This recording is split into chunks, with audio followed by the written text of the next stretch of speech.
Some bonds are forged in the darkest moments, when hope seems lost and mercy feels like a distant memory. In the unforgiving heat of the Arizona Territory, 1881, a broken-down cattle dog dragged itself along a dusty road, beaten and abandoned by the very men it once served.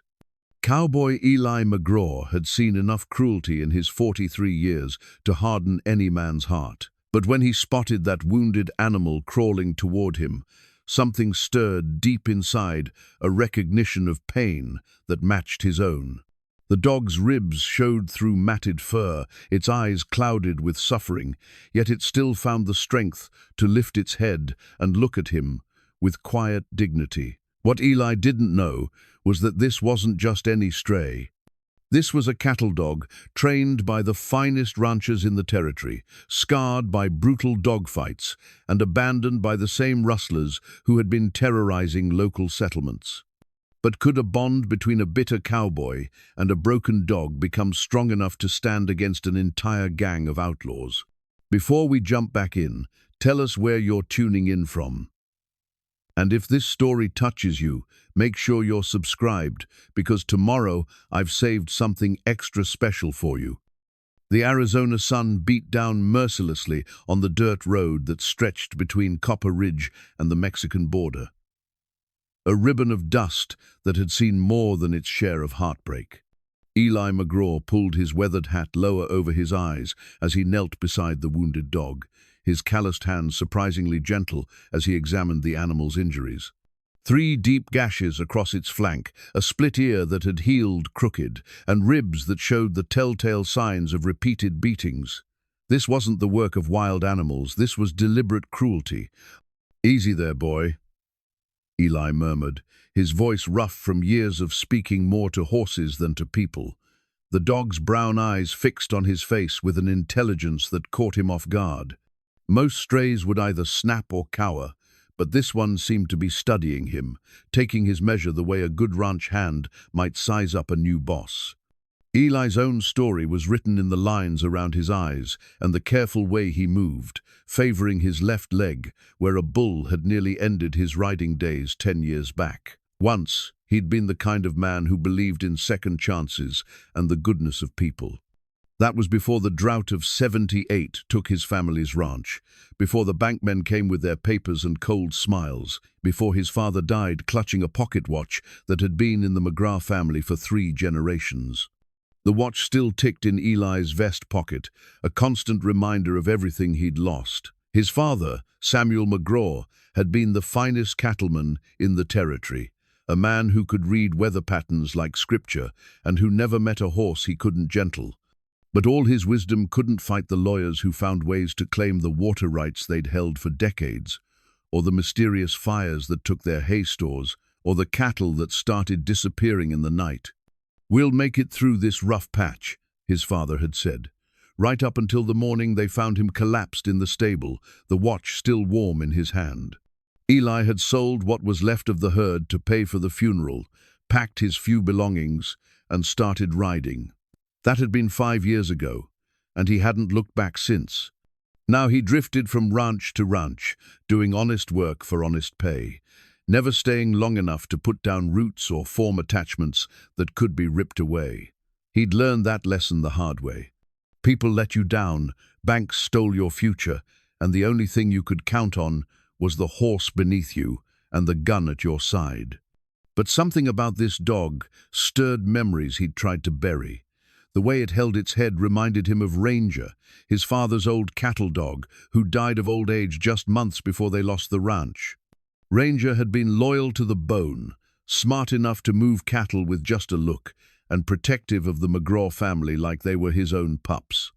Eli stood slowly, his knees protesting the movement. The dog struggled to its feet as well, swaying but determined not to show weakness. In that moment, Eli saw himself reflected in the animal's stubborn pride, 2 creatures who'd been knocked down hard but weren't ready to quit breathing just yet. The nearest town was Copper Ridge, about 8 miles east. It wasn't much more than a collection of sun-bleached buildings clustered around a main street, but it had a doctor, a general store, and a saloon where a man could find work if he wasn't too particular about the company he kept. Eli had been planning to ride through without stopping. He had enough supplies to make it to Tucson, where he'd heard there might be work on a big ranch south of the city. But plans had a way of changing when you least expected it. "Come on then," he said to the dog, gathering his reins. "Let's see if Doc Martinez has anything for those cuts." The dog limped along beside his horse, never falling more than a step behind despite its injuries. Eli found himself adjusting his pace to match the animals, something he would have scoffed at just hours earlier. As they approached the outskirts of Copper Ridge, he noticed how the dog's ears perked up at every sound, its nose working to catalog scents, its eyes constantly scanning for threats. This wasn't just any cattle dog, this was an animal that had been trained well and trained hard. Copper Ridge looked like a dozen other frontier towns Eli had passed through, but he noticed things now that he might have missed before. The way people glanced nervously at strangers, how conversations stopped when he rode down the main street, the fact that most of the businesses closed their shutters earlier than seemed natural. There was fear in this place, the kind that came from troubles that couldn't be solved with hard work or good intentions. Dr. Martinez turned out to be a small, neat man with gentle hands and intelligent eyes. He examined the dog with the same care he'd show a human patient, clucking his tongue at the evidence of systematic abuse. "This animal has been used for fighting," he said, cleaning the wounds with practiced efficiency. "See these scars on the muzzle, and the way the ears are torn? Someone trained him to be vicious, then beat him when he showed too much independence." Eli watched the dog submit to the doctor's ministrations without complaint, though every muscle remained tensed for flight. Any idea who might have done this? Martinez's hands paused for just a moment. "There are rumors of men who run illegal fights south of here. They steal dogs, sometimes buy them from desperate folks, then force them to fight until they're no longer profitable." He resumed his work, but his voice had taken on a harder edge. "When a dog gets too old or refuses to fight, they have ways of disposing of them. By beating them half to death and leaving them on the road? The lucky ones, yes." Martinez finished bandaging the worst of the cuts and stood back to admire his work. "This one's strong, though. Good bloodlines, proper training before someone tried to ruin him. Give him food, water, and a chance to heal, and he'll be a fine companion." Eli felt that dangerous stirring in his chest again, the feeling that had gotten him into trouble before. It was easier to care about nothing and nobody, safer. But as he looked down at the dog who was looking back at him with what could only be described as gratitude, he realized it might already be too late for safety. He paid the doctor and led his horse to the livery stable, the dog following close behind. The stable owner, a grizzled man named Pete, looked the animal over with a practiced eye. "That's good stock," he said, scratching behind the dog's good ear. "Australian cattle dog, I'd guess. Smart as they come and loyal as the day is long. You planning on keeping him?" Eli found himself nodding before he'd consciously made the decision. "Seems like he's already decided for himself." Pete chuckled. "Animals know good people from bad, and they're usually better judges than we are." He grew serious. "You planning on staying in town long? Because if you are, you should know, we've been having some trouble lately." "What kind of trouble?" "The kind that rides in at night and leaves with other people's cattle. The kind that doesn't much care if anyone gets hurt in the process." Pete glanced around to make sure no one else was listening. "Lost 3 ranches worth of stock in the past month alone. Sheriff's doing what he can, but these aren't ordinary rustlers."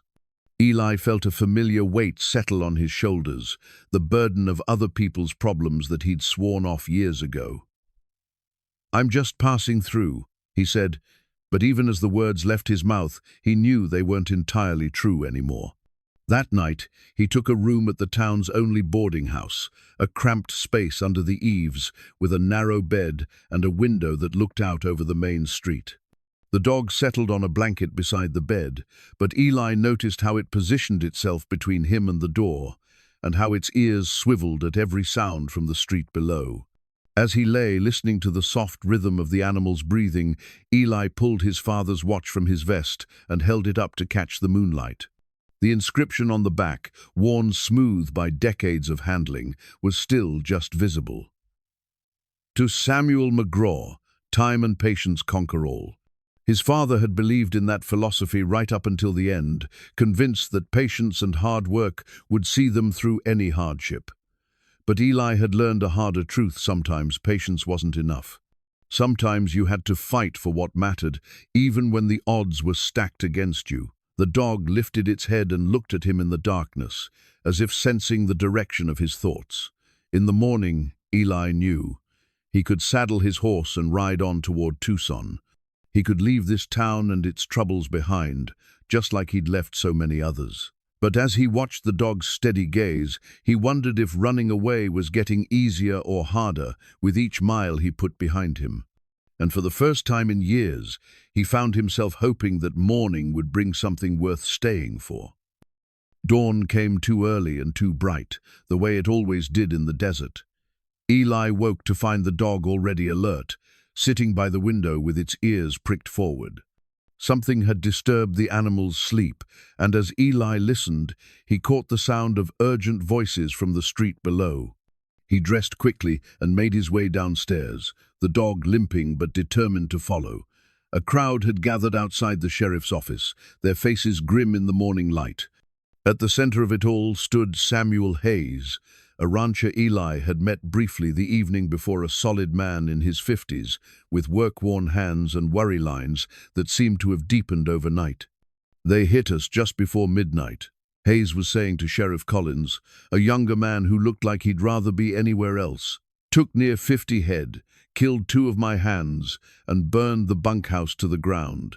This ain't rustling anymore, Sheriff. This is war."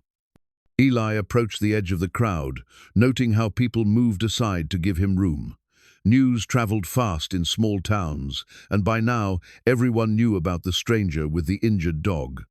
The animal pressed close to his leg, and Eli could feel tension radiating from its body like heat from a forge. "How many men?" the sheriff asked, though his voice suggested he already dreaded the answer. "At least a dozen, maybe more. They knew exactly where to hit and when, had our patrol routes figured out, knew which hands would be where." Hayes's voice cracked with exhaustion and grief. "These weren't ordinary cattle thieves, Sheriff. They moved like soldiers." That's when the dog began to growl. It started low in the animal's chest, a sound that seemed to vibrate through the ground itself. Eli looked down, surprised by the intensity of the reaction. The dog's hackles had risen, and its eyes were fixed on something across the street. Following the animal's gaze, Eli saw a man lounging against the hitching post outside the saloon, a lean figure in dusty clothes who seemed to be paying no attention to the crowd, but whose position gave him a clear view of everything happening. The man had the look of someone who spent his days in the saddle, but there was something else about him, something that set Eli's teeth on edge. Maybe it was the way he held himself, too casual for a man witnessing discussions of murder and theft. Maybe it was the quality of his boots, too fine for an honest cowhand. Or maybe it was simply the fact that the dog, who had shown nothing but gentleness since Eli found him, was now radiating pure hatred in the stranger's direction. "Easy, boy," Eli murmured, resting a hand on the dog's head. But even as he spoke the words, his own instincts were beginning to prickle. Something wasn't right about this situation, and the animal's reaction was only confirming what his gut was already telling him. Hayes was still talking, his voice growing more desperate with each word. "I'm not the first, and I won't be the last. They're going to pick us off one by one until there's nothing left but empty range and dead cattle. We need help, Sheriff. Real help." "I've sent word to Tucson," Collins replied, though he didn't sound convinced it would make a difference. "Should hear back from the territorial marshal within a week." "A week?" Hayes's voice rose. "In a week, half the ranchers in this county will be ruined or dead." The crowd murmured agreement, fear and anger mixing in equal measure. Eli found himself studying faces, noting who seemed genuinely surprised by the news and who might have been expecting it. The man across the street had straightened slightly, his apparent disinterest replaced by subtle attention. That's when Eli noticed the brand. The stranger's horse bore a mark that made the dog's growling intensify, a distinctive double R burned into the animal's flank. It was crude work, the kind of branding done quickly and without care for the animal's comfort, but it was the dog's reaction that truly caught Eli's attention. The animal was trembling now, not with fear but with barely contained rage. Eli had seen enough working dogs to recognize the signs. This wasn't random aggression, this was personal recognition. The dog knew that brand, knew it well enough to hate it. "Mr. Hayes," Eli said, stepping forward. The crowd turned toward him, and he felt the weight of their attention. "You mentioned they moved like soldiers. Did you get a look at their horses? Any distinctive markings?" Hayes frowned, trying to remember details from what must have been a terrifying night.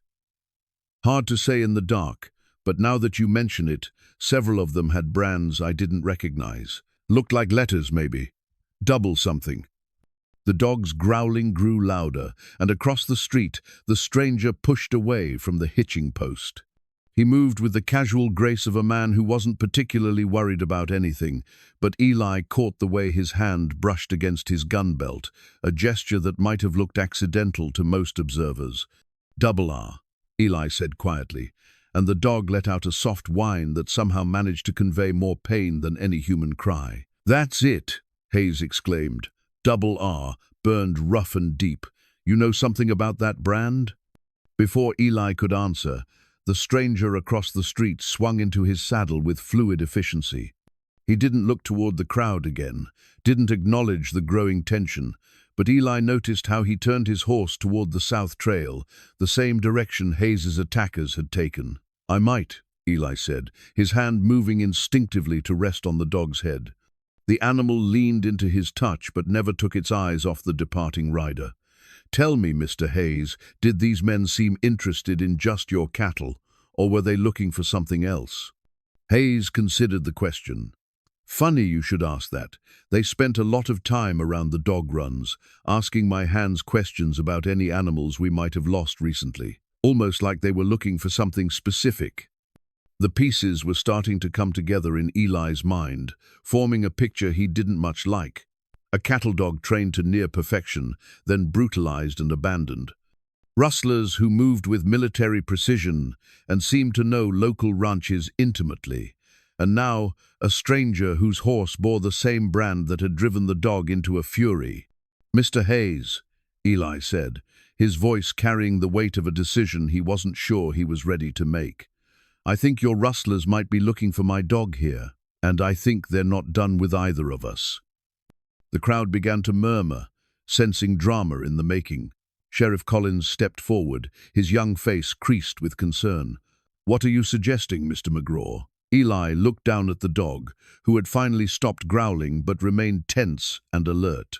In the animal's intelligent eyes, he saw something that reminded him of his own reflection, a creature that had been pushed too far and was tired of running. "I'm suggesting that maybe it's time somebody pushed back," he said. "These men took something that didn't belong to them, hurt something that couldn't defend itself, and now they're terrorizing honest folks who just want to make a living." Hayes's eyes lit up with the first hope Eli had seen there. "You mean you'll help us?" It was the question Eli had been dreading, the one that would force him to choose between the safety of solitude and the dangerous territory of caring about other people's problems. He'd sworn off this kind of involvement years ago, after losing everything that mattered to him. Getting attached led to heartbreak, and heartbreak led to the kind of mistakes that got good people killed. But as he stood there in the morning sun, feeling the solid warmth of the dog pressed against his leg and seeing the desperate hope in Hayes's eyes, he realized that some choices weren't really choices at all. Sometimes a man had to stand up for what was right, especially when it wasn't the smart thing to do. "I'll need to know more about their operation," he said, and felt a familiar weight settle on his shoulders. "Numbers, routes, where they're likely to strike next. And I'll need men who can ride and shoot and aren't afraid of a fight." The crowd erupted in excited chatter, but Eli's attention was focused on the dog. The animal was looking up at him with an expression that seemed almost human in its complexity, gratitude mixed with determination, and underneath it all, the promise of loyalty that only came from shared suffering. "Looks like we're in this together, boy," Eli murmured, and the dog's tail moved in what might have been the first wag he'd managed since Eli found him on that dusty road. As the crowd began to disperse, people already making plans and forming groups, Eli felt his father's watch tick steadily against his chest. Time and patience might conquer all, but sometimes, just sometimes, a man had to help time along with a loaded gun and the courage to use it. The war for Copper Ridge was about to begin, and Eli McGraw was no longer just passing through. The War Council, as Hayes had taken to calling it, convened that afternoon in the back room of Murphy's General Store. The space smelled of coffee, leather, and the nervous sweat of men who knew they were about to risk everything on a plan that might get them all killed. Eli studied the faces around the scarred wooden table.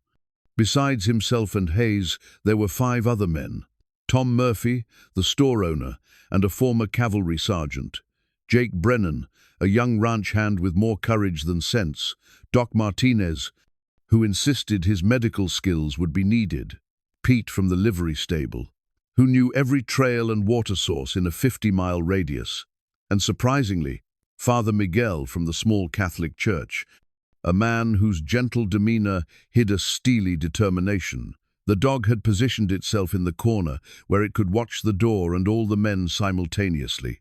Its wounds were healing well under Doc Martinez's care, but Eli noticed how it favored its left front paw and how its ears swiveled at every sound from the street outside. "First thing we need to establish," Hayes said, unfolding a hand-drawn map of the area, "is what we're really up against. These aren't your typical rustlers, boys. They're organized, well-armed, and they seem to know our business better than we do." Murphy leaned forward, his weathered face grim. "I've been thinking about that.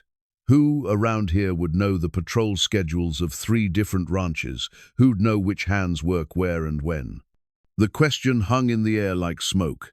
Eli had been wondering the same thing, and the possibilities weren't comforting. A traitor in their midst would explain the raiders' uncanny knowledge of local operations. "Could be someone's been watching us for weeks," Jake offered, though he didn't sound convinced. "Setting up, learning our routines. Or," Father Miguel said quietly, "it could be someone who's been here all along." The implications of that statement settled over the group like a cold wind. Eli watched their faces, noting who seemed surprised by the suggestion and who looked like they'd already considered it. Trust was going to be a luxury they couldn't afford. "There's something else," Eli said, pulling attention back to immediate concerns. "That brand on the stranger's horse, the double R. My dog here had a powerful reaction to it, the kind that suggests personal experience." Doc Martinez nodded thoughtfully. "I've been wondering about that. The scarring on this animal suggests extensive abuse, but it's systematic, professional. Someone was trying to break his spirit without killing him." "Dogfighting," Pete said with disgust. "I've heard stories about operations down south. They steal good cattle dogs, force them to fight each other for gambling money. The ones that refuse to fight get beaten until they either submit or die." Eli felt the dog stir at his feet, and he reached down to rest a calming hand on its head. The animal leaned into his touch, but its body remained tense. "If these rustlers are the same men who had him, they'll be looking for him. That means they'll be coming here." Hayes spread his hands on the map. "Then we need to be ready for them." "Tom, what kind of weapons can we put together?" Murphy considered. "I've got maybe a dozen rifles in decent condition, enough ammunition for a sustained fight.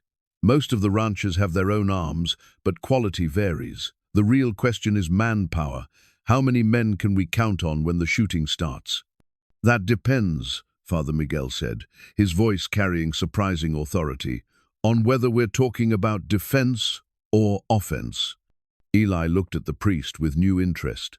There was something in the man's tone that suggested experience with such decisions.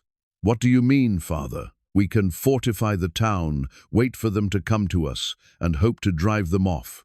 That's defense. It might work once or twice, but eventually they'll overwhelm us."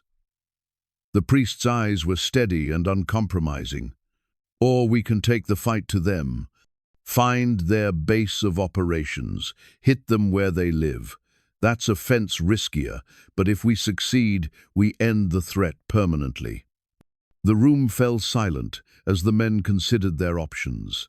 Eli found himself thinking of his father's watch, of the inscription about time and patience. But patience was what had cost his family their ranch. Patience was what had let the wolves circle until they were strong enough to strike. "Father's right," he said finally. "These men are predators. They'll keep coming until we give them a reason to stop. And the only reason predators understand is superior force." Hayes nodded slowly. "So we're talking about hunting them down, taking the war to their territory." "That's exactly what we're talking about," Eli replied. "But first, we need to know more about them. Where they're based, how many men, what their capabilities are." Jake shifted nervously in his chair. "How do we get that kind of information without getting ourselves killed in the process?" Eli looked down at the dog, which was watching him with those intelligent eyes. An idea was forming, dangerous and probably foolish, but it might be their only chance to gain the advantage they needed. "We use bait," he said quietly, "something they want badly enough to take risks for." The dog's ears pricked up as if it understood, and Eli could swear he saw recognition in the animal's gaze. They both knew what the bait would have to be. "You're talking about using yourself as a lure," Doc Martinez said, his voice thick with concern. "And the dog, that's suicide, Eli." "Maybe. Or maybe it's the only way to get close enough to learn what we need to know." Eli stood, feeling the weight of all their expectations settling on his shoulders. "These men hurt something I've come to care about. They're terrorizing decent folks who just want to live in peace. And they're counting on us being too scared or too civilized to fight back properly." He walked to the window and looked out at the main street of Copper Ridge. Children played in the dust, while their mothers watched nervously from doorways. Shopkeepers went about their business with one eye, always on the horizon. This was what civilization looked like when it was under siege, fragile, precious, and utterly dependent on the courage of ordinary people to protect it. "I've been running from fights for 5 years, he said, not turning around. "Running from responsibility, from attachment, from anything that might hurt me the way losing my family's ranch hurt me. But you can't run forever, and you can't build anything worthwhile on a foundation of fear." When he turned back to the group, he saw his own determination reflected in their faces. These weren't professional gunfighters or military men. They were shopkeepers and farmers, a doctor and a priest, and a stable owner. But they were also men who decided that some things were worth fighting for. "So we're doing this," Hayes said. It wasn't a question. "We're doing this," Eli confirmed. "But we're going to do it smart. Careful planning, good intelligence, and we don't move until we're ready." The dog rose and moved to his side, pressing against his leg in a gesture that seemed to say they were partners now, come what may. Eli looked around the room one more time, memorizing faces, understanding that some of these good men might not survive what was coming. But that was the price of civilization. Someone had to be willing to stand up to the wolves, even when the odds were long and the outcome uncertain. His father had tried to do it with patience and legal channels, and it had cost him everything. Eli was going to try a different approach. Time would tell if courage and violence could succeed where patience and law had failed. 3 days later, Eli was beginning to understand why the rustlers had been so successful. The dog he'd taken to calling him Scout, though the name felt temporary, had proven to be an extraordinary teacher when it came to reading the signs of recent passage.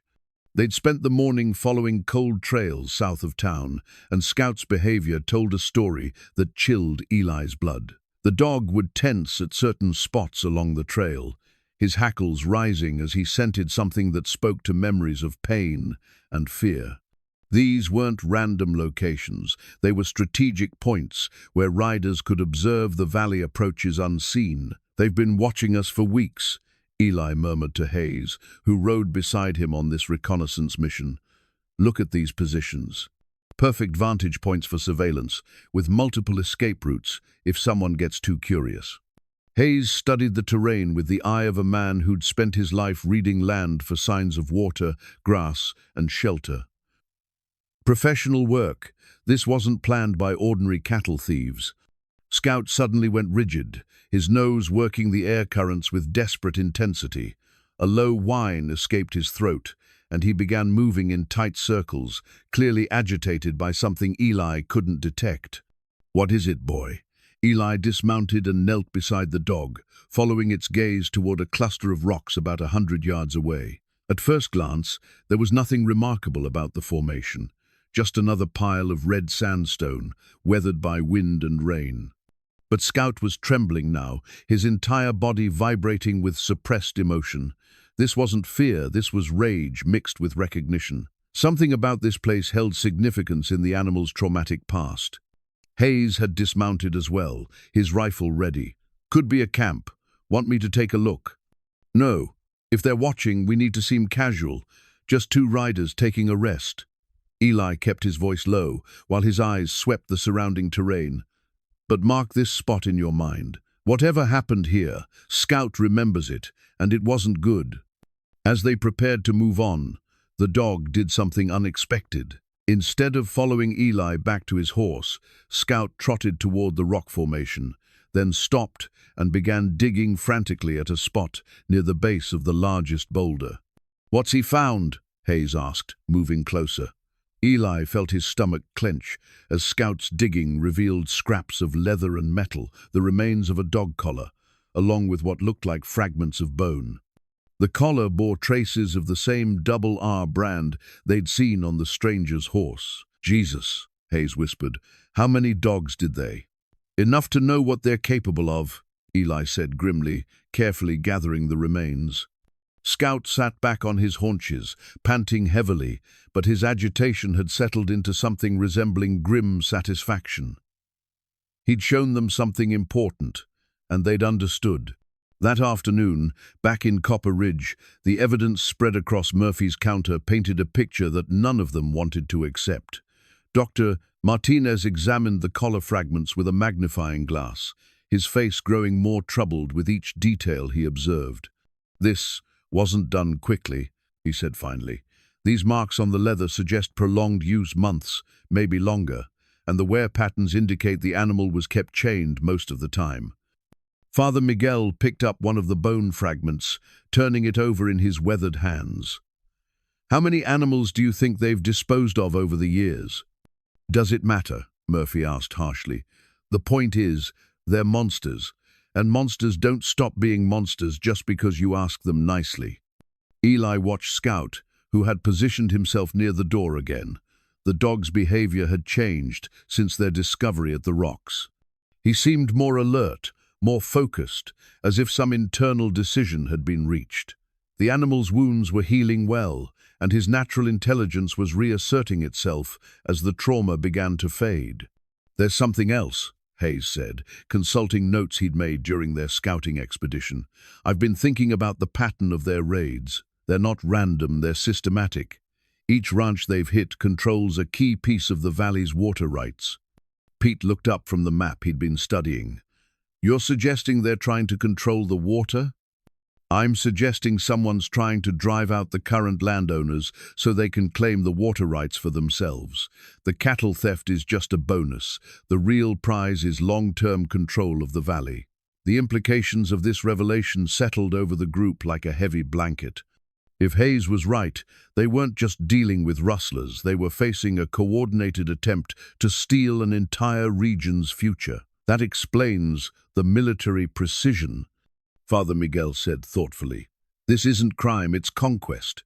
Someone with resources and planning ability is trying to take control of everything we've built here." Eli felt the familiar weight of his father's watch against his chest.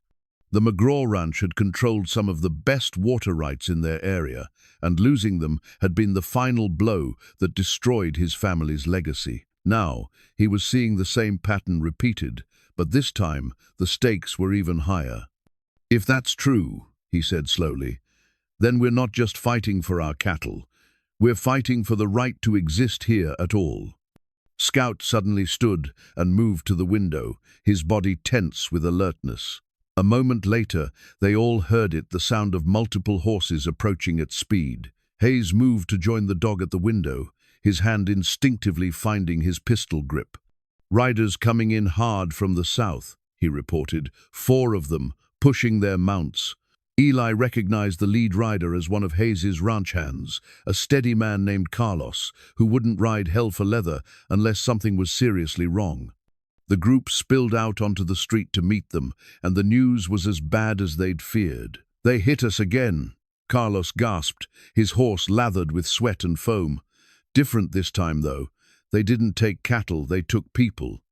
The words hit the assembled men like physical blows. Cattle theft was one thing, but kidnapping meant the stakes had just risen exponentially. "Who?" Hayes demanded, his face pale with dread. "Maria Santos and her boy, Tommy. They were visiting from the Henderson place when the raiders came. Grabbed them both and rode south toward the Badlands." Carlos's voice cracked with exhaustion and fear. "They left a message, said if we want them back alive, we stop interfering with their business." Eli felt Scout press against his leg, the dog's body radiating tension that matched his own growing rage.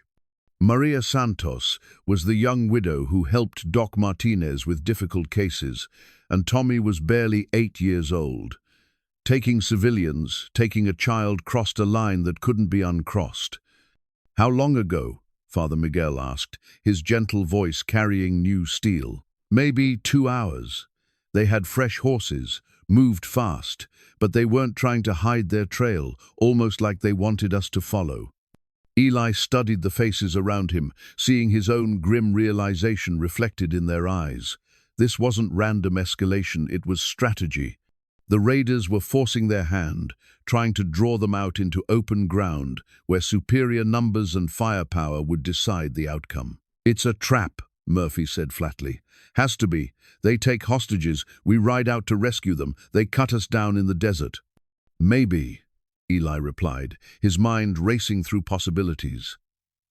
"But they made one mistake, they underestimated what we're willing to do to protect our own." Scout looked up at him with those intelligent eyes, and Eli could swear he saw understanding there. The dog had shown them where the raiders disposed of their victims. Now it was time to show the raiders what happened when they threatened something worth protecting.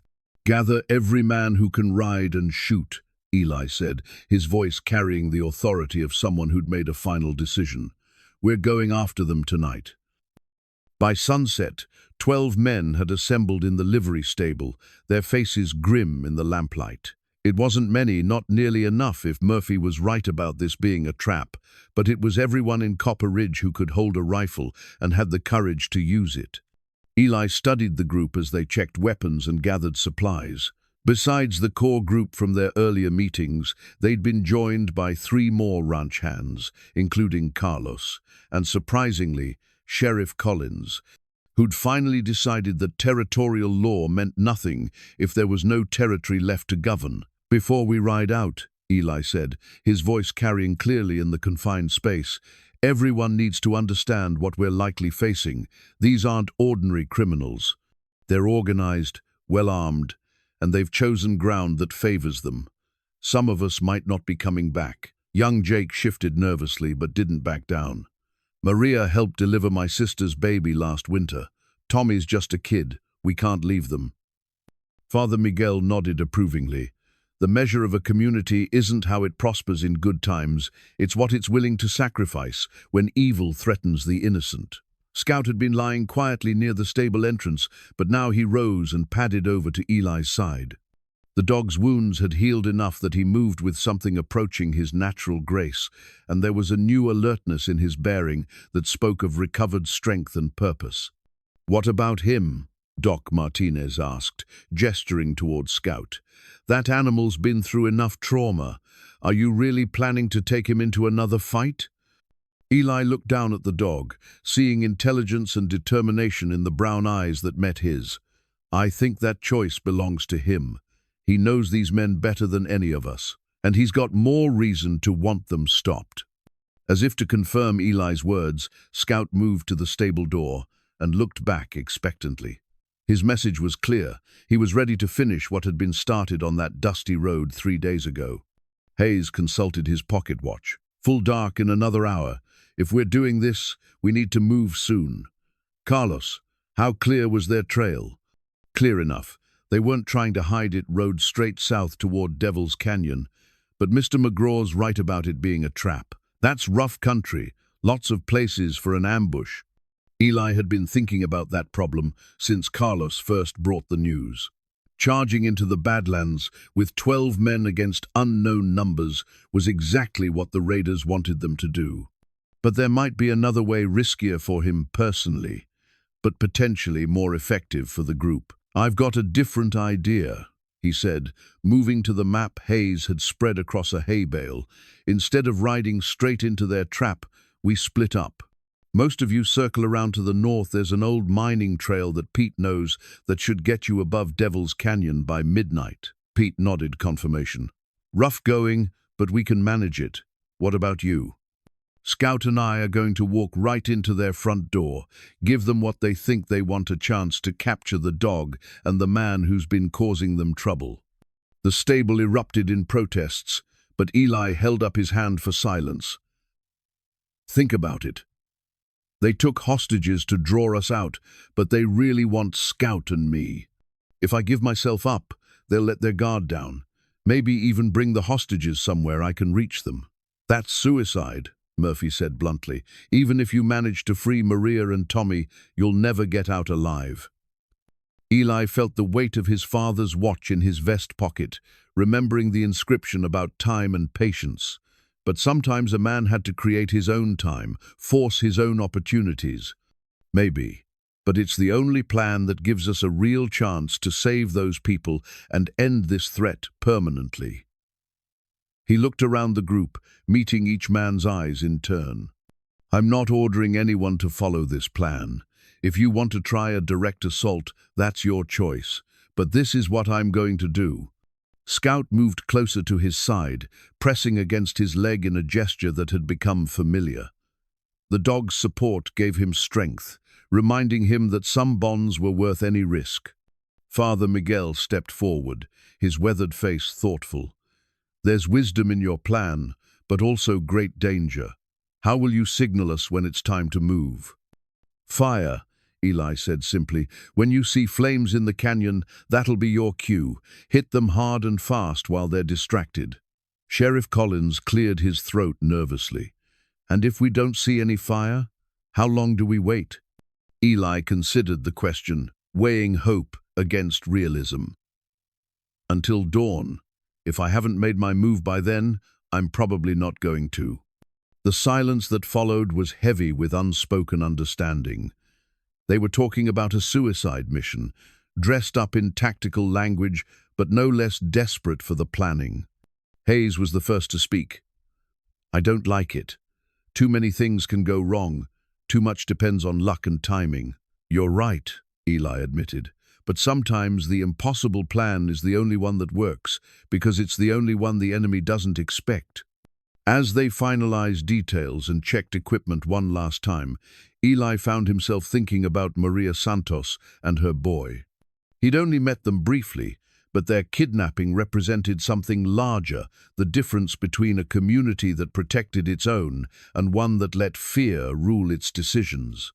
His father had tried to fight the corruption that stole their ranch through legal channels, trusting in patience and justice. But Eli had learned that some enemies only understood force, and some fights couldn't be won by playing by rules that the other side ignored. Scout seemed to sense the direction of his thoughts. The dog moved to the stable door again, his body language conveying readiness and determination. Whatever horrors he'd endured at the hands of these men, He was prepared to face them again if it meant stopping them permanently. "Time to go," Eli said, settling his hat and checking his weapons one final time. "Remember, wait for the fire, then hit them with everything you've got. Don't give them time to think or regroup." The men began filing out of the stable, their faces set with the grim determination of ordinary people forced to do extraordinary things. As Eli prepared to follow, Hayes caught his arm. "If this goes wrong," the rancher began. "It won't," Eli interrupted, though they both knew he couldn't guarantee that. "But if it does, make sure people remember why we tried. Some things are worth the risk." Hayes nodded, understanding passing between them without need for more words. Then Eli was walking into the night, Scout padding silently beside him, both of them heading toward a confrontation that would determine not just their own fates, but the future of everyone they'd come to care about. The desert wind carried the scent of sage and distant rain, and somewhere in the darkness ahead, evil men waited with innocent blood on their hands. But they were about to learn that some debts could only be paid in full, and some creatures, whether human or canine, were far more dangerous when they'd been pushed past the point of fear into the realm of righteous fury. The trail south toward Devil's Canyon was easy enough to follow in the moonlight. The raiders had made no effort to conceal their passage. Too easy, Eli thought as he and Scout moved through the sagebrush and scattered rocks. Every instinct he'd developed in his years of drifting told him this was exactly what it appeared to be: bait in a carefully prepared trap.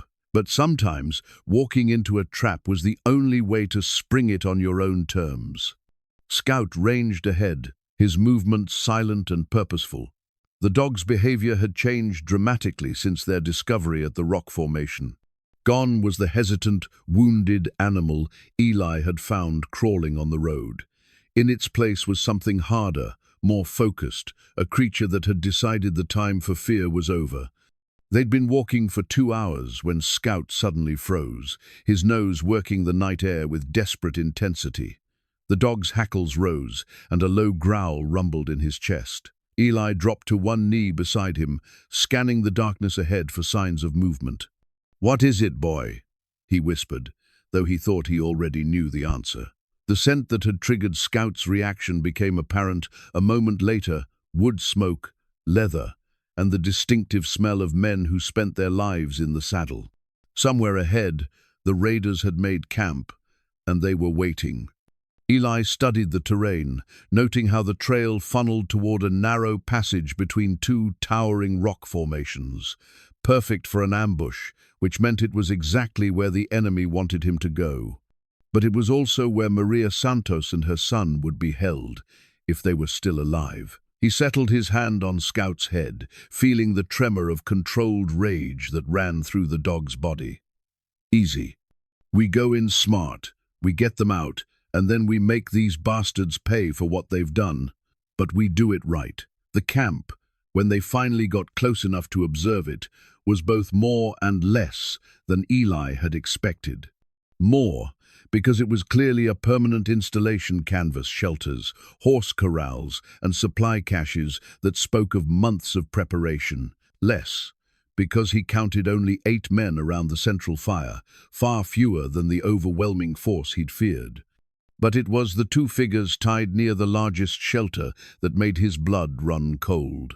Maria Santos sat with her back against a wagon wheel, her dress torn and her face bearing evidence of rough treatment.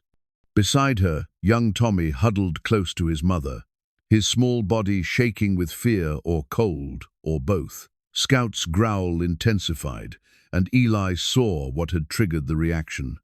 One of the men by the fire bore the scars of old dog bites on his forearms, and he wore a belt decorated with what looked like dog collars, trophies from animals he'd destroyed. The sight of those grisly ornaments sent a wave of pure rage through Eli's system. "That's him," he whispered to Scout, "the one who hurt you." The dog's response was immediate and visceral, a soft whine that somehow conveyed more hatred than any growl could have managed. But underneath the rage, Eli sensed something else: recognition and a terrible kind of anticipation. They watched the camp for another hour, noting patrol patterns and identifying the guards. The raiders were confident, too confident. They'd posted only one sentry, and he spent more time looking at a bottle than at the surrounding darkness. It was time to make his presence known. Eli rose from concealment and began walking directly toward the camp, his hands visible and empty. Scout remained hidden in the rocks that part of the plan depended on the raiders, thinking Eli was alone and vulnerable. The sentry spotted him when he was still 50 yards out, shouting an alarm that brought the entire camp to alertness. Within seconds, Eli found himself surrounded by armed men, their weapons trained on his chest. "Well, well," said a voice from the shadows near the main fire. "Eli McGraw, I presume." The man who stepped into the firelight was tall and lean, with the kind of weathered face that spoke of years spent in harsh country. But it was his eyes that caught Eli's attention, cold and calculating, with the flat effect of someone who'd killed so often that it no longer registered as significant. "Jack Rawlins," the man said by way of introduction. "I believe you've been looking for me." Eli kept his expression neutral, though the name sent a chill through him.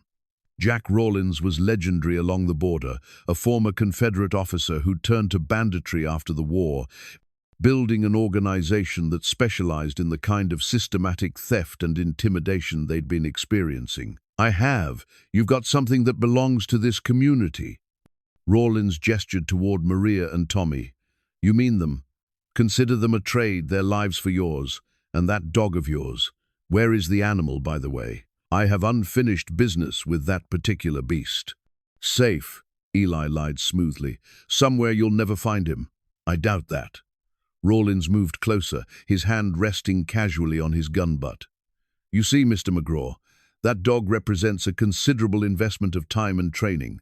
He was bred specifically for intelligence and loyalty, then conditioned through methods you'd probably find distasteful. When he escaped during our last visit to your charming little town, he took with him knowledge of our operations that could prove problematic. Understanding dawned like a cold sunrise. Scout wasn't just a victim, he was a witness. The dog had been inside the raiders' operation long enough to know their methods, their numbers, possibly even their future plans. "So you see," Rawlins continued, "this isn't really about cattle theft or even territorial control. It's about eliminating a security breach that could compromise everything we've built here." Eli felt pieces clicking into place in his mind. The systematic raids, the perfect knowledge of local ranching operations, the military precision, it all made sense if the raiders had been using trained dogs to scout targets and gather intelligence. "How many dogs have you murdered?" he asked, surprised by the steadiness of his own voice. Rawlins shrugged. "Difficult to say. We go through quite a few in the training process. Most animals lack the proper temperament for our work. But your scout, now there, was a promising specimen. Shame he developed such an inconvenient sense of independence." The casual callousness of the statement hit Eli like a physical blow. These men weren't just criminals, they were something worse. They'd industrialized cruelty, turning it into a business model that treated living creatures as disposable tools. "Where is he?"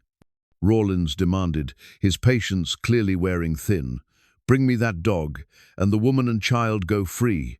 Refuse, and well, I'm sure you can imagine the alternatives." Eli looked toward Maria Santos, seeing the fear in her eyes, but also something else, a quiet strength that reminded him of his own mother, facing down bill collectors and bank agents in those final desperate months before they lost the ranch. "I'll need some assurance that you'll honor the deal," he said, stalling for time while his mind raced through possibilities. Rawlins laughed, the sound as cold as winter wind. "Mr. McGraw, I'm a businessman, not a monster. Bad faith dealings are terrible for long-term operations. Release the hostages. Acquire the dog. Eliminate the security risk. Everyone gets what they need. Except me." "Well, yes. I'm afraid your unfortunate tendency toward interference makes you a liability we can't allow to continue." Rawlins drew his pistol with practiced ease. "But I'll make it quick and clean. Professional courtesy, one might say." That's when Scout made his move. The dog emerged from the rocks like a grey shadow, moving with the fluid grace of a natural predator. But instead of attacking immediately, he did something that caught everyone off guard. He walked directly into the firelight and sat down, his intelligent eyes fixed on Rawlins with unmistakable recognition. "There's my wayward investment," Rawlins said with satisfaction. "Come here, you worthless cur." Scout didn't move. Instead, he tilted his head slightly and began to growl, not the defensive sound of a cornered animal, but something deeper and more purposeful. It was the sound of a creature that had finally decided to stop running from its past and start confronting it.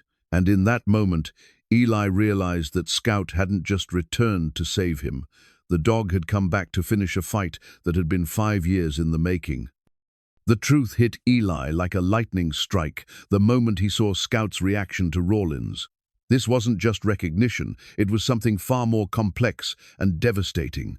The dog's growl carried notes of betrayal and heartbreak that spoke of a relationship much deeper than simple abuse. "You know," Rawlins said, his voice taking on a tone of genuine affection as he looked at Scout, "I actually missed you, old friend.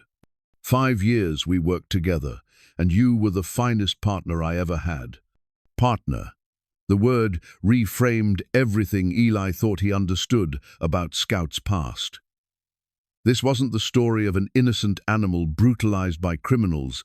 This was something far more complicated and morally ambiguous. "That's right, Mr. McGraw," Rawlins continued, reading the shock on Eli's face. "Your noble companion here wasn't a victim of our organization. He was our most valuable operative. Scout here helped us plan and execute more successful raids than any human member of my crew." Scout's growl deepened, but he didn't move from his position.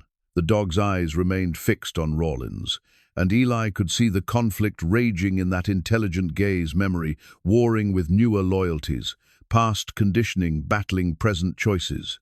"Show him, Scout," Rawlins commanded, his voice carrying the authority of years of training. "Show him how you used to work." For a moment that felt like an eternity, Scout didn't respond. Then, slowly, reluctantly, the dog began to move. His actions were precise, purposeful, circling the camp in a pattern that would drive defenders toward the rocks, where Eli knew other raiders must be hidden, positioning himself to cut off escape routes with the skill of a creature bred and trained for tactical thinking. Eli felt his world shift beneath him as he watched the demonstration. Every assumption he'd made about Scout, every emotion he'd invested in their partnership, was being systematically destroyed by the evidence of his own eyes. "You see," Rawlins explained with obvious pride, "Scout wasn't just any cattle dog.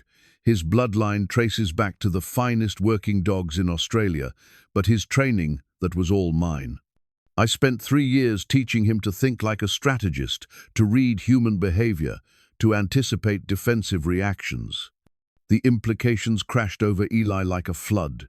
Every ranch they'd scouted, every plan they'd made, every secret they'd shared, Scout had been present for all of it. If the dog's true loyalties lay with Rawlins, then their entire resistance effort had been compromised from the beginning. "Why?" Eli asked, his voice barely a whisper. "Why show me this?" "Because I want you to understand the full scope of your situation before you die," Rawlins replied matter-of-factly. "You thought you were rescuing an innocent victim, but you were actually harboring the architect of your own destruction. Every move you've made, every plan you've developed, Scout has been feeding it all back to us." But even as Rawlins spoke, Eli noticed something that gave him hope. Scout's movements, while tactically sound, lacked the enthusiasm they should have shown. The dog was going through the motions, following ingrained patterns, but his heart wasn't in it.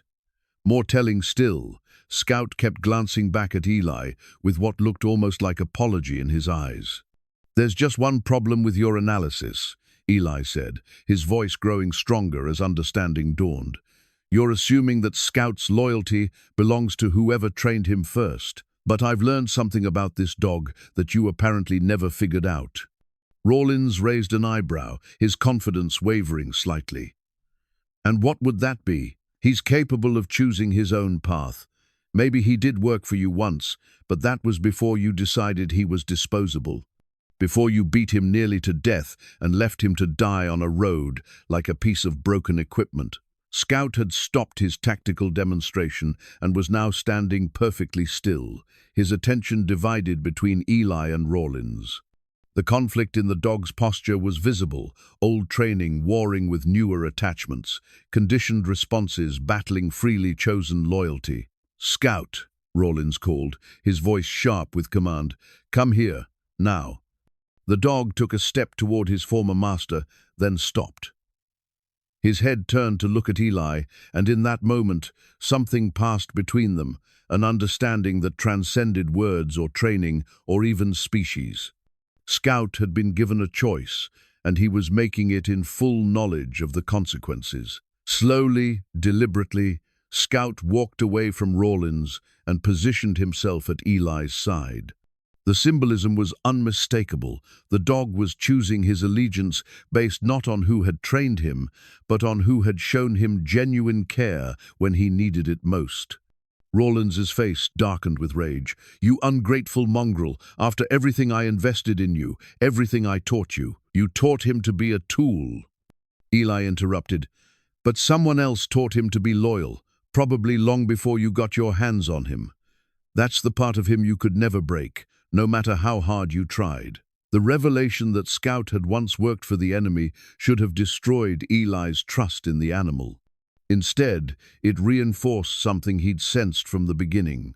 This was a creature capable of growth, of learning from experience, of choosing good over evil when given the chance. "It doesn't matter," Rawlins snarled, raising his pistol. "Faithful or treacherous, you're both going to die tonight. The only question is whether it happens quickly or slowly."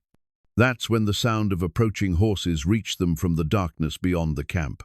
Rawlins's head snapped up, his expression shifting from confidence to concern as he realized the implications. "Expecting company?"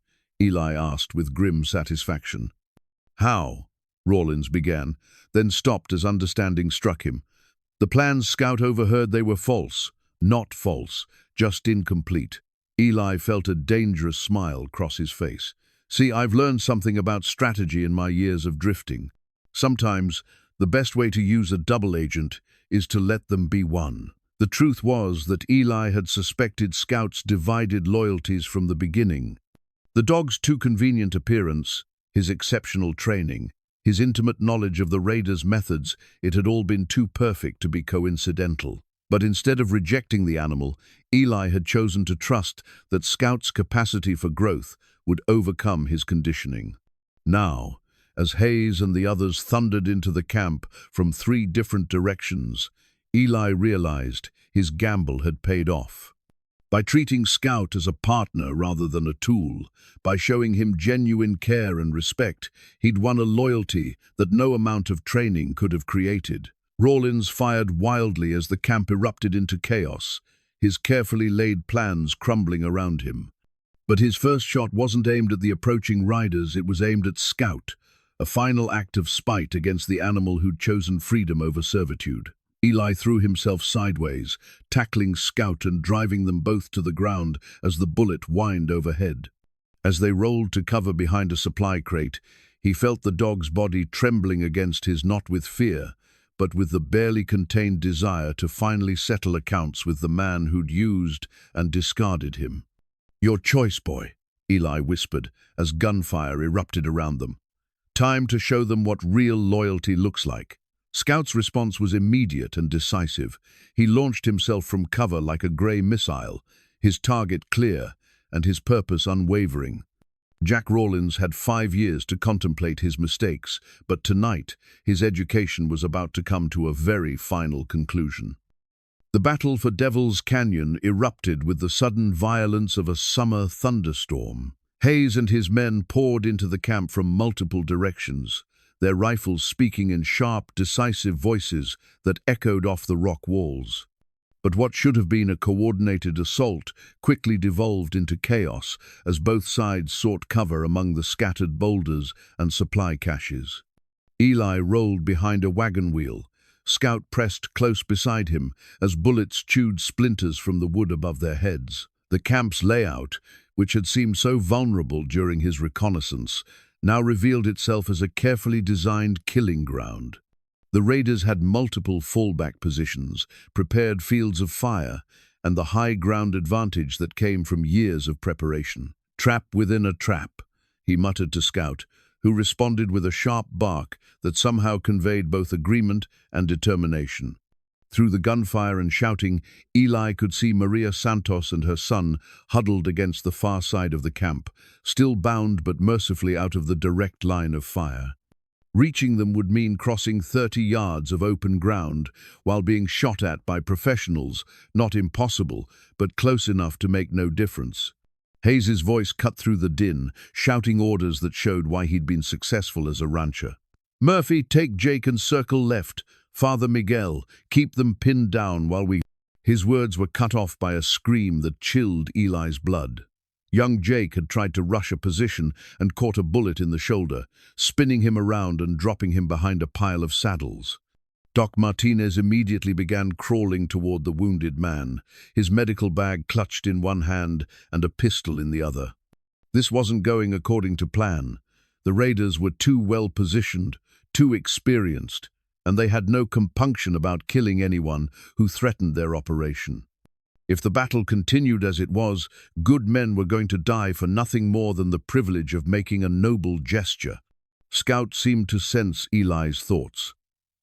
The dog pressed closer, his intelligent eyes fixed on the main enemy position where Jack Rawlins directed his men's defense. There was something in Scout's posture that suggested more than simple aggression. This was an animal with a plan. "What is it, boy?" Eli whispered, following the dog's gaze. Scout's response was to begin moving, not toward the main fight, but along the edge of the camp, toward a pile of supply crates that had been ignored in the initial assault. His movements were purposeful, tactical, and suddenly Eli understood what the dog had seen that everyone else had missed. The supply crates weren't just storage, they were positioned to block access to the camp's ammunition depot. More importantly, they were stacked near enough to the main powder magazine that a determined effort could reach both. "Fire," Eli breathed, remembering his signal to Hayes. But not the modest blaze. He'd originally planned something much more dramatic and decisive. Moving carefully to avoid drawing attention, Eli followed Scout toward the supply depot. The dog's knowledge of the camp's layout was proving invaluable, guiding them through dead spaces that avoided the raiders' fields of fire. But their progress was necessarily slow, and with each passing minute, the sounds of battle grew more desperate. Pete's voice rose above the gunfire, thick with pain. "I'm hit, can't feel my leg." Sheriff Collins answered from somewhere in the rocks. "Hold on, we're coming."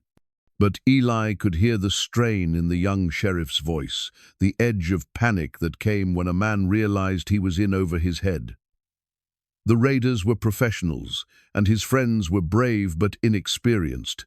This was exactly the kind of unequal fight that destroyed good people who were only trying to protect their community. They reached the supply depot just as another scream echoed through the canyon, this time from one of the raiders. Father Miguel had apparently decided that his religious vows didn't prevent him from being an excellent shot, and his target would be spending eternity contemplating the error of underestimating a man of God. Scout immediately began nosing around the base of the crates, his behavior indicating that he'd found what they were looking for. Following the dog's lead, Eli discovered a canvas-wrapped bundle that reeked of black powder and bore the distinctive markings of military-grade explosives.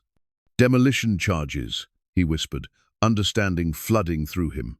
Rawlins hadn't just been planning raids, he'd been preparing for siege warfare, ready to blast through rock formations or fortified positions that couldn't be taken by conventional assault. Scout's tail moved in what might have been approval as Eli examined the charges. There were enough here to bring down half the canyon wall, which gave him an idea that was either brilliant or suicidal, possibly both.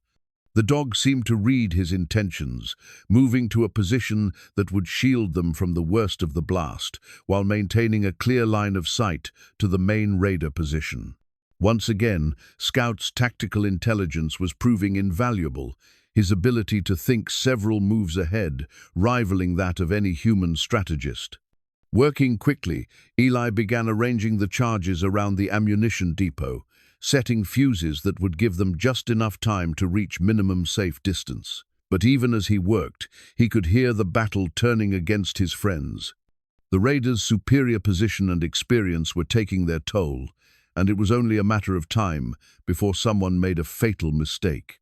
"Hold your positions," Hayes shouted, but his voice carried the desperation of a man watching his plans crumble. "Don't let them pin you down in the open." Too late. Murphy's answering shout came from an exposed position near the canyon mouth, and Eli could hear the sound of multiple rifles turning in his direction. In seconds, the store owner would be cut down by concentrated fire. There was no more time for careful preparation.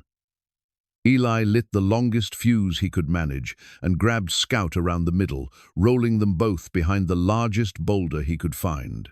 The dog didn't struggle against the rough handling. He seemed to understand that survival now depended on trust and timing in equal measure.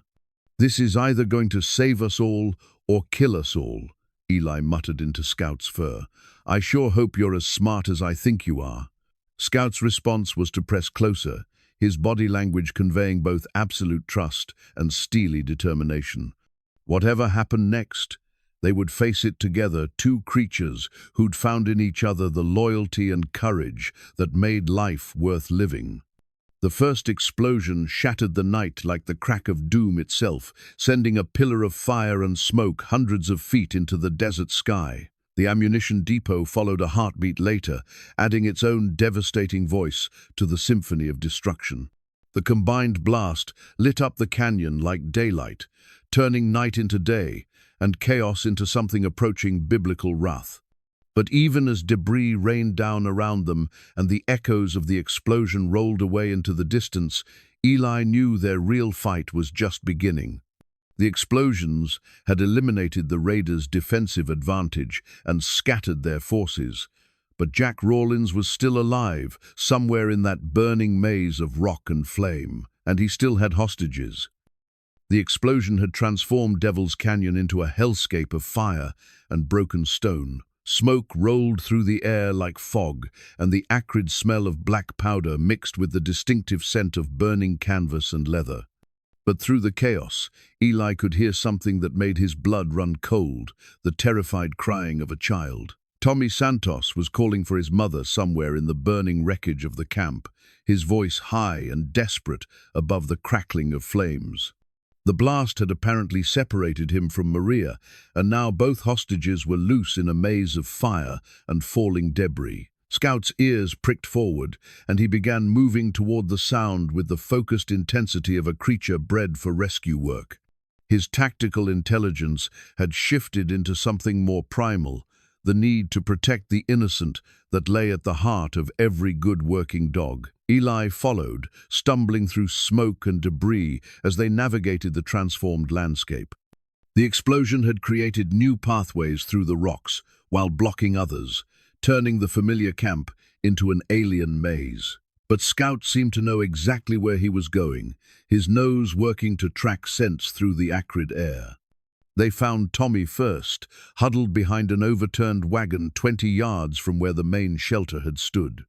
The boy was terrified but uninjured, his small body shaking as tears cut tracks through the soot on his face. When he saw Eli approaching through the smoke, his eyes went wide with recognition and desperate hope. "Mr. McGraw, they took my mama. The bad men took her when the fire started." Eli knelt beside the boy, his heart clenching at the fear in those young eyes. "Where did they take her, son?" Tommy pointed toward the back of the canyon, where the rock walls rose steeply toward a narrow passage. "That way." The scary man with the scars said she was his insurance, Jack Rawlins. The explosion had disrupted his plans, but hadn't eliminated his capacity for cruelty. Using Maria as a human shield was exactly the kind of tactical thinking that had made him so dangerous and so hated along the border. "Listen to me, Tommy. Eli said, keeping his voice calm despite the urgency hammering in his chest. I need you to stay right here with Scout while I go get your mother. Can you do that for me? The boy nodded, his small hand reaching out to touch Scout's head. The dog immediately moved closer, positioning himself between Tommy and the chaos of the burning camp. It was a gesture that spoke of instincts deeper than training, the fundamental drive to protect that defined the best of his breed. Eli rose and checked his weapons, noting that he had perhaps 6 shots left between his rifle and pistol.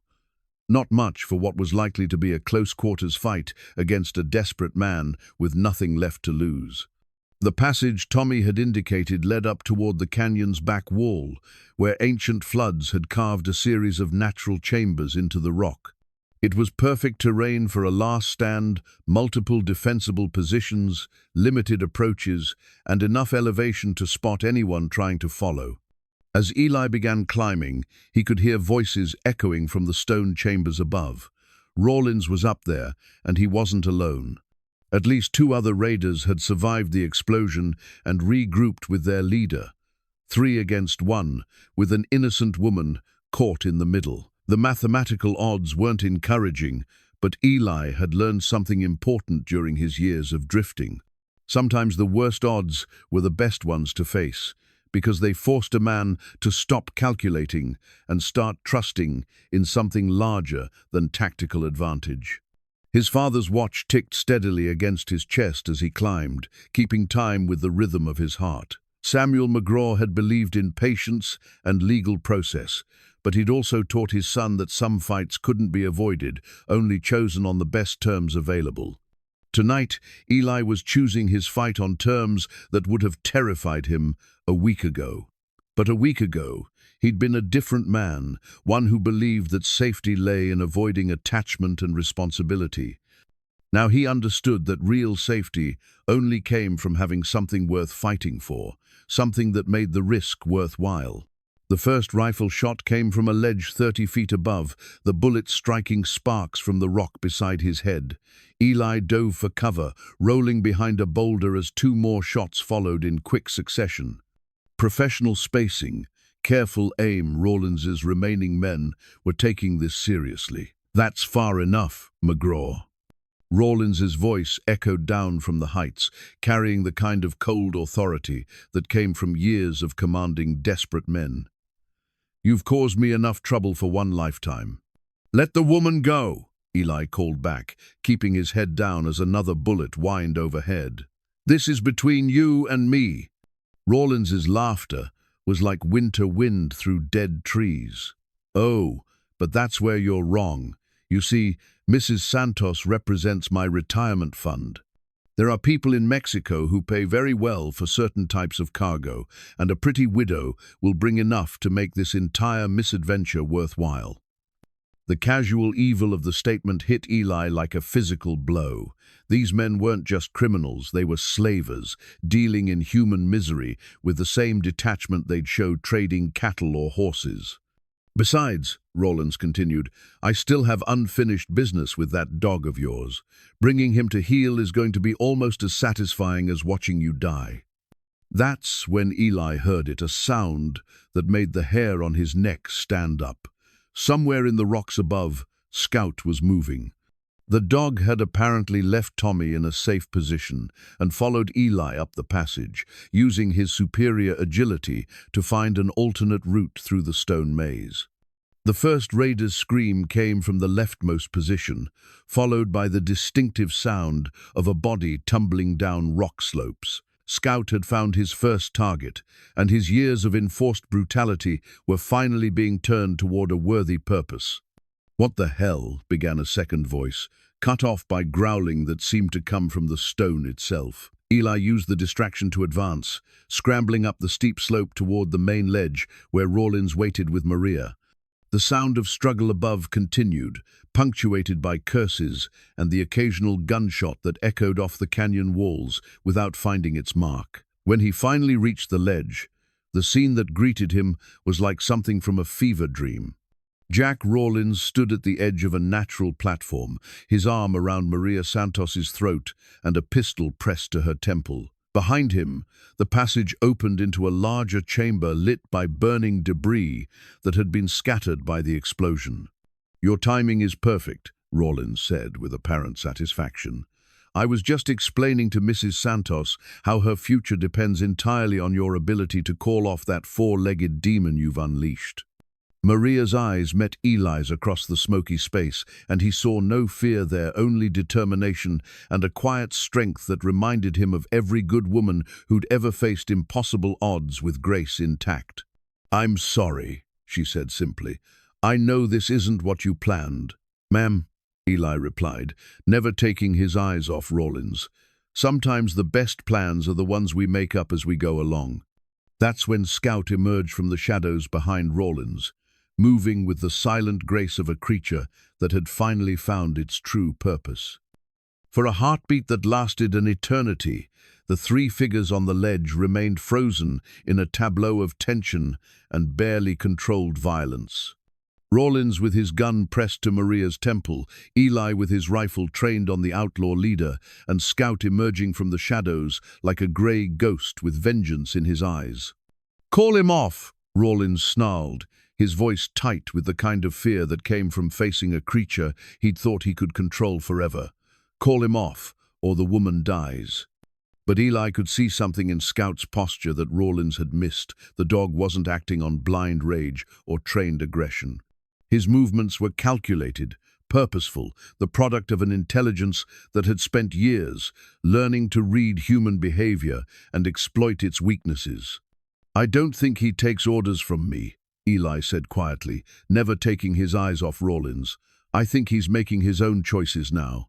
Scout's response was to begin circling, his path taking him around the edge of the platform in a pattern that would force Rawlins to constantly adjust his position.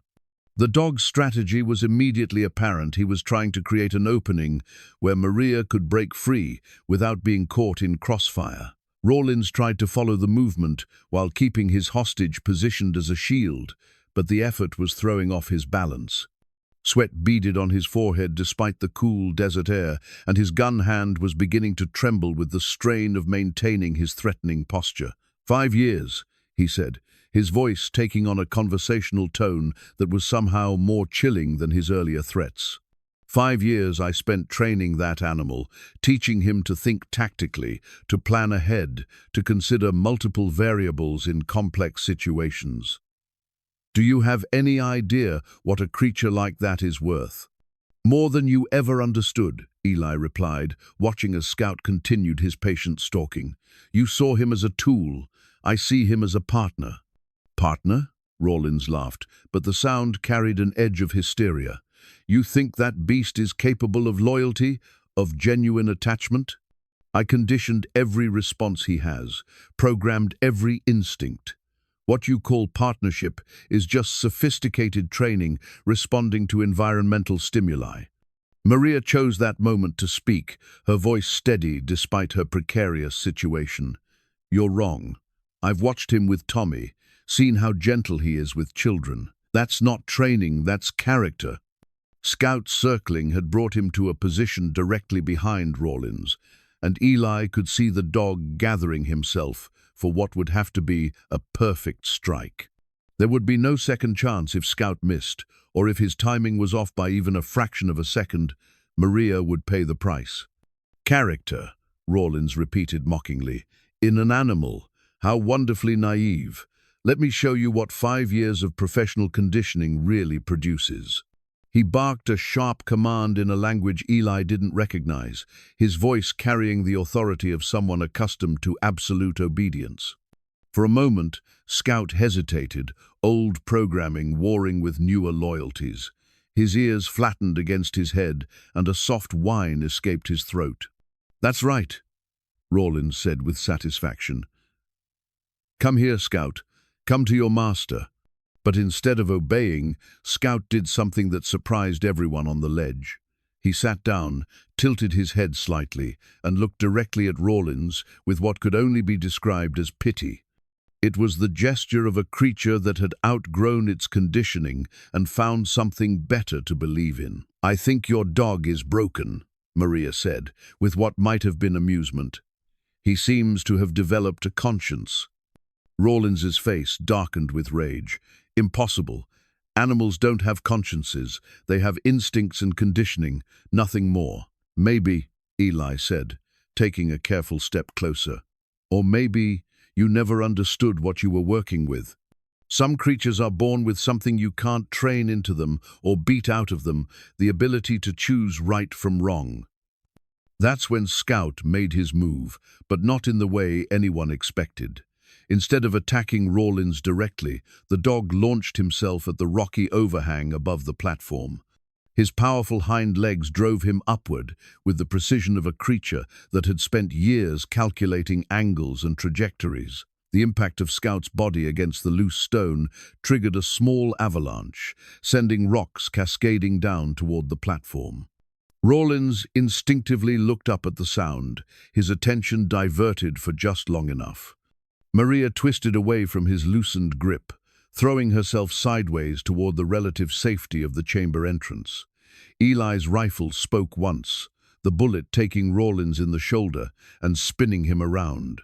The outlaw's pistol discharged harmlessly into the canyon wall as he fought to maintain his footing on the rain-slicked rock.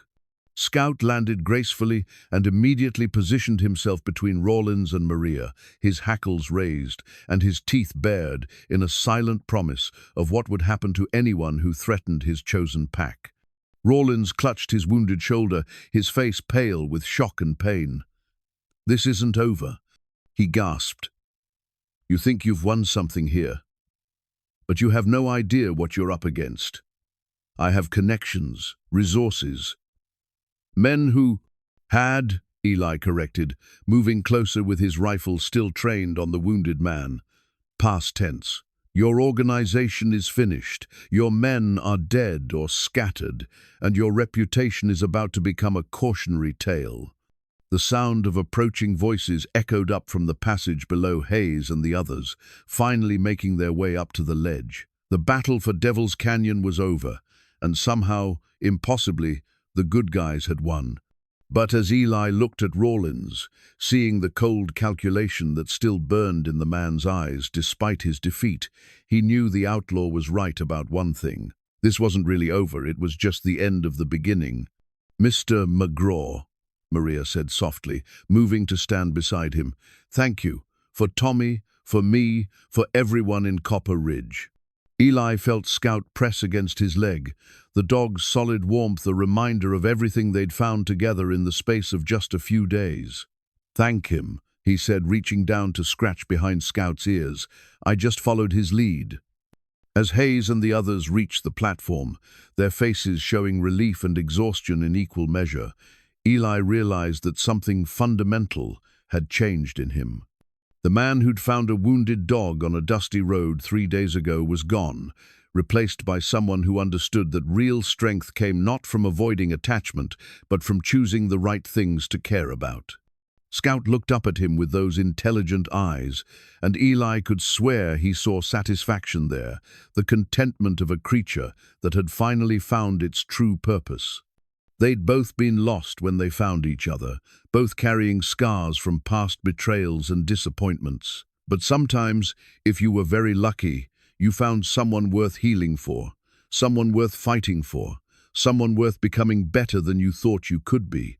In the growing light of dawn, as smoke from the burning camp drifted away on the desert wind, Eli McGraw finally understood what his father's inscription had really meant. Time and patience might conquer all, but only if you had the courage to stand up for what mattered when the moment of choice arrived.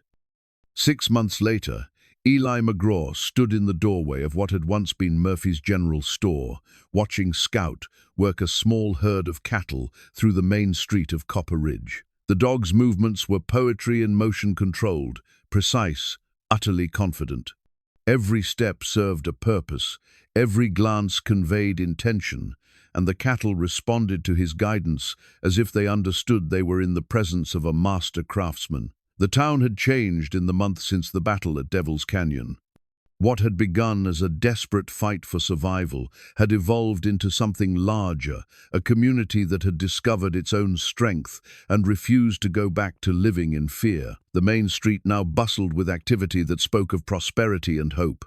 New businesses had opened, families had moved in from distant settlements, and there was talk of the territorial government establishing a permanent courthouse. "Hard to believe that's the same animal you found crawling beside the road," Hayes said, joining Eli in the doorway. The rancher looked healthier than he had in years, the constant worry lines around his eyes replaced by the satisfied expression of a man whose community was thriving. Eli nodded, his own transformation no less remarkable than Scout's. The bitter drifter who'd avoided attachment and responsibility was gone, replaced by someone the townspeople had elected as their first official sheriff.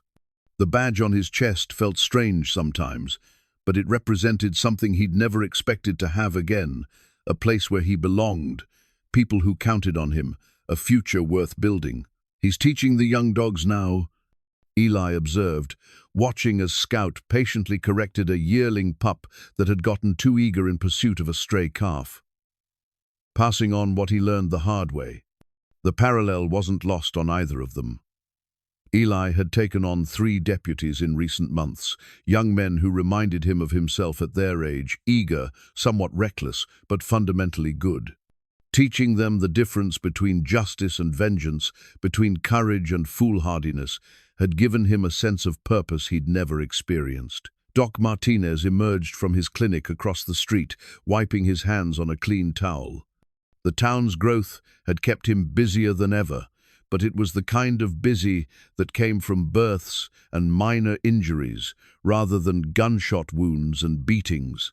He waved toward Eli and Hayes, his weathered face creased with the contentment of a man whose skills were being used to heal, rather than merely patch people up enough to survive the next crisis. "Any word from the territorial marshal about the appeals?" Hayes asked, his voice carrying only mild concern.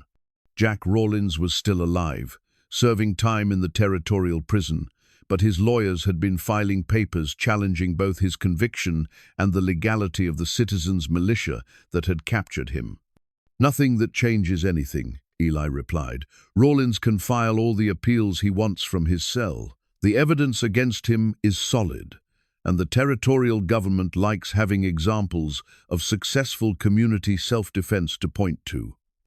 What he didn't mention was the private satisfaction he'd felt upon learning that Rawlins had been assigned to work detail in the prison kennel. The man who'd systematically brutalized dogs for years now spent his days cleaning their living spaces and preparing their food. Sometimes justice had a sense of irony that no human court could have designed. Scout had finished moving the cattle to their temporary pen near the edge of town and was now trotting back toward Eli with the satisfied air of a job well done. The dog's coat gleamed with health and good care, and the scars that had marked his body were now just faint lines that spoke of survival rather than suffering. Tommy Santos came running down the street, his face bright with the uncomplicated joy of a child whose world had been made safe again. Scout's entire demeanor changed when he saw the boy, transforming from working dog to gentle companion in the space of a heartbeat. "Sheriff McGraw, Scout, did you see how good I did with the new calf? Mama says I'm getting almost as good as Scout at reading what the cattle want to do." Eli smiled, remembering his own childhood excitement over small victories in the world of ranching. "I saw, son. Your father would be proud of how you're taking care of your mother's herd." The boy beamed at the praise, then dropped to his knees to wrap his arms around Scout's neck.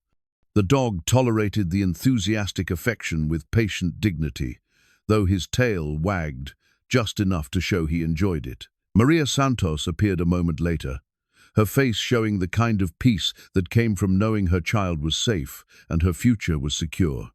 The widow had surprised everyone by taking over management of the Henderson place after the elderly rancher decided to retire, and she'd proven herself as capable as any man when it came to reading weather, managing stock, and negotiating prices. "Tommy, don't wear Scout out with your hugging," she said with mock sternness. "He's got work to do." "Actually," Eli said, "I think his workday is about done." How about you walk him home, Tommy? I bet he'd appreciate the company. The boy's face lit up like Christmas morning, and he immediately began chattering to Scout about everything that had happened during the day. The dog listened with the patient attention he'd learned to give to all the children in town, understanding somehow that they represented the future he'd helped to secure. As they walked away down the dusty street, Eli felt the familiar weight of his father's pocket watch against his chest. He pulled it out and checked the time, noting that the inscription was still clearly visible despite years of handling. Time and patience conquer all. Your father was a wise man, Hayes said, apparently following the direction of his thoughts. He was, but I think I finally understand what he really meant by patience. It's not about waiting for things to get better, it's about being willing to do the work necessary to make them better, even when it takes longer than you'd like. Hayes nodded thoughtfully. Speaking of work, the territorial surveyor finished mapping the new water rights agreements. Every rancher in the valley now has legal claim to their fair share, with written documentation that should prevent future disputes. It was a victory that went beyond the immediate community. The success of Copper Ridge's transformation from victim to victor had attracted attention from other settlements facing similar problems. Delegations had visited from as far away as New Mexico, wanting to learn how a small town had organized itself to defeat a seemingly superior enemy. The key, Eli had told them, was understanding that some fights are worth having and some things are worth the risk of losing everything to protect. As the sun began to set over the desert, painting the sky in shades of gold and crimson, Eli made his way to the small house he'd built on the hill, overlooking town. It wasn't much, 2 rooms and a porch, but it was his, built with his own hands on land he'd purchased with honest money. Scout was waiting for him on the porch, having apparently completed his escort duty with Tommy and made his way home by a route only he knew. The dog had claimed the corner of the porch that offered the best view of both the town and the surrounding countryside, positioning himself where he could watch for threats while still being close to the man he'd chosen as his partner. "Good day?" Eli asked, settling into the chair he'd made from local pine. Scout's response was to move closer, resting his head on Eli's knee with a contentment that spoke of a creature finally at peace with itself and its place in the world. They sat together in comfortable silence as the stars began to appear in the darkening sky, 2 creatures who'd found each other when both most needed saving.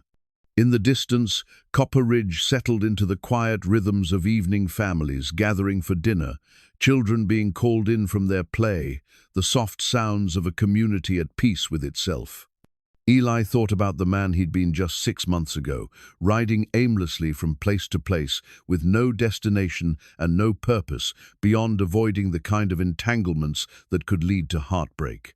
That man had believed safety lay in isolation, that strength meant never depending on anyone else, that wisdom was knowing when to walk away.